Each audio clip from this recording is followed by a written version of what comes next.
आज देश को प्रधानमंत्री नरेंद्र मोदी ने अपनी डिक्शनरी से एक नया शब्द निकाल कर दिया और वो शब्द था आंदोलनजीवी। आप सोच रहे होंगे कि इसके बारे में तो आपने कभी सुना नहीं। असल में आज प्रधानमंत्री मोदी ने राज्यसभा में राष्ट्रपति के अभिभाषण पर चर्चा का जवाब देते हुए इस नई जमात से देश को आगाह किया। ये उन लोगों पर तंज था जो हर आंदोलन में घुसपैठ करते हैं, ढपली बजाकर आंदोलन को हाईजैक कर लेते हैं, जिन्हें मुद्दों का कोई ज्ञान नहीं होता, फिर भी खुद को बुद्धिजीवी कहते हैं। हम इनकी पहचान के बारे में आपको विस्तार से बताएंगे, लेकिन उससे पहले मोदी का वार और विपक्ष का पलटवार देखिए आप। आदरणीय सभापति जी, अवसर तेरे लिए खड़ा है, फिर भी तू चुपचाप पड़ा है। तेरा कर्म क्षेत्र बड़ा है, तेरा कर्म क्षेत्र बड़ा है, पल पल है अनमोल। अरे भारत उठ, अरे भारत उठ, आंखें खोल। अवसर तेरे लिए खड़ा है, तू आत्मविश्वास से भरा पड़ा है। हर बाधा, हर बंदिश को तोड़। अरे भारत, अरे भारत, आत्मनिर्भरता के पथ पर दौड़, आत्मनिर्भरता के पथ पर दौड़। देख रहा हूं कि पिछले कुछ समय से इस देश में एक नई जमात पैदा हुई है, एक नई बिरादरी सामने आई है, और वो है आंदोलनजीवी। ये जमात आप देखोगे, वकीलों का आंदोलन है वो ना वहां नजर आएंगे, स्टूडेंट का आंदोलन है वो वहां नजर आएंगे, मजदूर का आंदोलन है वो वहां नजर आएंगे, कभी पर्दे के पीछे कभी पर्दे के आगे। एक पूरी टोली है जी जो आंदोलनजीवी है। वो आंदोलन के बिना जी नहीं सकते हैं और आंदोलन से जीने के लिए रास्ते खोजते रहते हैं। हमें ऐसे लोगों को पहचानना होगा कि वो जो सब जगह पे पहुंच करके और बड़ा आइडियोलॉजिकल स्टैंड दे देते हैं, गुमराह कर देते हैं, नए नए तरीके बता देते हैं। देश आंदोलनजीवी लोगों से बचे, इसके लिए हम सबको, और ये उनकी ताकत है। उनका क्या है, खुद खड़ा नहीं कर सकते चीजें, किसी की चल रही तो जाके बैठ जाते हैं, वो अपना जो जितने दिन चले चल जाता है उनका। ऐसे लोगों को पहचानने की बहुत आवश्यकता है। ये सारे आंदोलनजीवी परजीवी होते हैं। वो बिरादरी है आंदोलन करने वालों की, आंदोलनजीवियों की।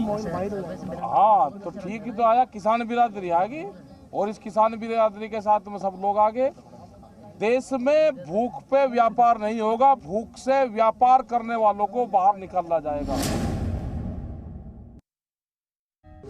देश प्रगति कर रहा है, हम एफडीआई की बात कर रहे हैं, फॉरेन डायरेक्ट इन्वेस्टमेंट। लेकिन मैं देख रहा हूं इन दिनों एक नया एफडीआई मैदान में आया है। ये नए एफडीआई से देश को बचाना है।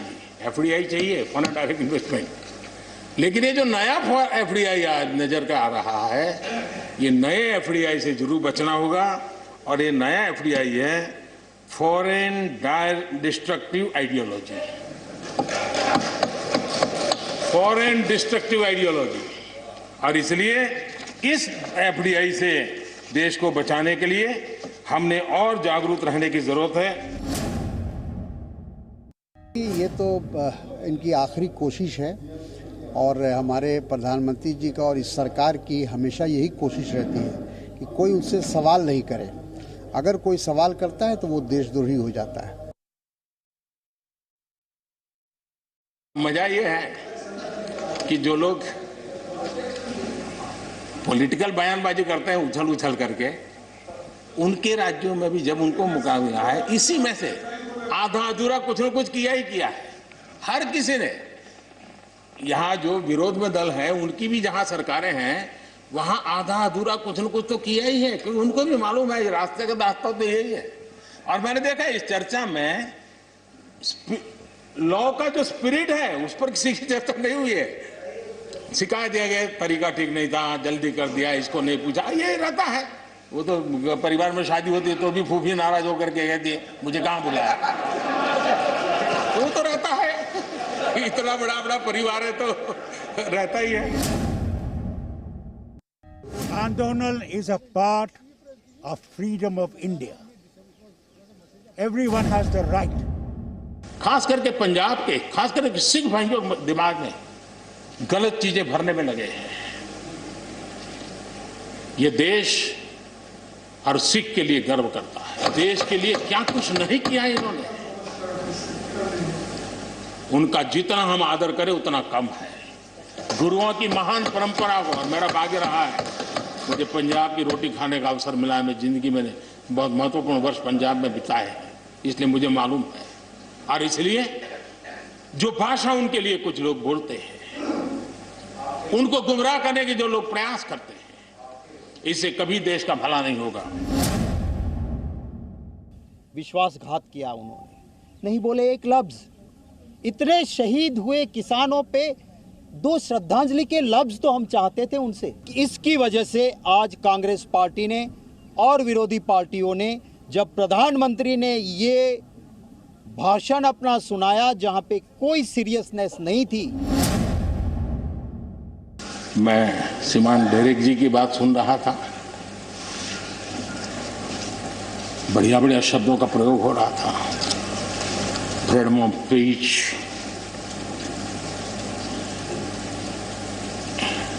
इंटिमिडेशन, हाउडिंग, जब शब्द सुन रहा था तो लग रहा था कि ये बंगाल की बात बता रहे हैं कि देश की बता रहे हैं।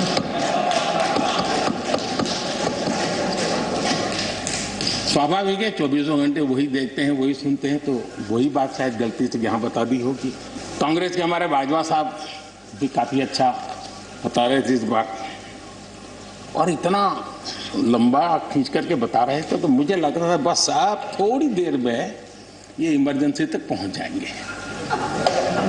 मुझे लग रहा था थोड़ी देर में एक कदम बार बाकी है, वो 84 तक पहुंच जाएंगे, लेकिन वो वहां नहीं गए। खैर, कांग्रेस देश को बहुत निराश करती है, आपने भी निराश कर दिया।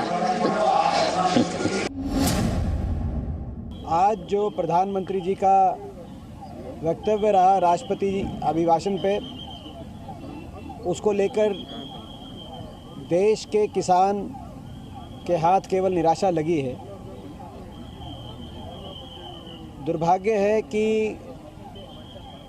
ये सरकार स्थिति की गंभीरता को नहीं समझ पा रही है। स्थिति की There are other rigidities because of the whole marketing regime set up in the 1930s, which prevent our farmers from selling their produce where they get the highest rate of return. ये आदरणीय मनमोहन सिंह जी का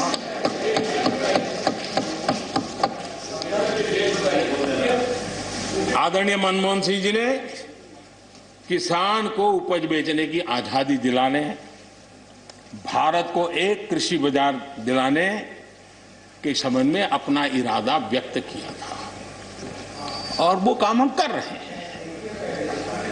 और मुझे आप लोगों को गर्व होना चाहिए कि देखिए, मनमोहन सिंह जी ने कहा था वो मोदी को करना पड़ रहा है। वो अपनी ही बात पे अड़े रहे और उसी के ऊपर वो कहते रहे, दूसरों का मजाक उड़ाते रहे, तो ये एक प्राइम मिनिस्टर को शोभा नहीं देती। मैं विश्वास दिलाता हूं कि मंडियां अधिक आधुनिक बने, अधिक प्रतिस्पर्धी होगी। इस बार बजट में भी उसके लिए हमने प्रावधान किया है।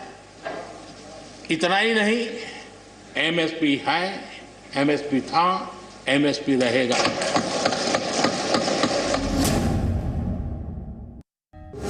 अरे वे उलझा रहे, हमने कहा कि एमएसपी खत्म हो रहा, हमने ये कहा कि एमएसपी पे कानून बने।